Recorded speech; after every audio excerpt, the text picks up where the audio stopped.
इकडे सिंधुदुर्गमध्ये दमदार पावसानं हजेरी लावली आणि पाऊस झाल्यामुळे शेतकऱ्यांना दिलासा मिळालेला आहे। 15 दिवसांपासून पावसानं दडी मारली होती, त्यामुळे भात पेरणी केलेला बळीराजा संकटात सापडलेला होता। मात्र आता पाऊस पडत असल्यामुळे भात रोपांना नवसंजीवनी मिळणार आहे। जूनच्या पहिल्या आठवड्यामध्ये कोकण आणि पट्ट्यामध्ये रिमझिम पावसाला सुरुवात झालेली होती। सिंधुदुर्गामध्ये दमदार पाऊस सुरू झालेला आहे आणि आता बळीराजा मात्र कुठेतरी सुखावलेला पाहायला मिळतो।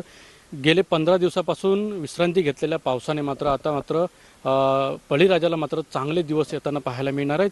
आणि जी भात पेरणी केली होती आणि भात पेरणी केल्यानंतर पावसाने 15 दिवस कुठेतरी दडी मारलेला पाहायला मिळाला होता। मात्र आता जो भात पेरणी जी कुठेतरी आहे ते रोपांना नव संजीवनी येताना पाहायला मिळते आणि कुठेतरी आता रोपांची वाढ जी होती मात्र कुठेतरी कुठलेली होती ती मात्र आता वाढ होताना पाहायला मिळते।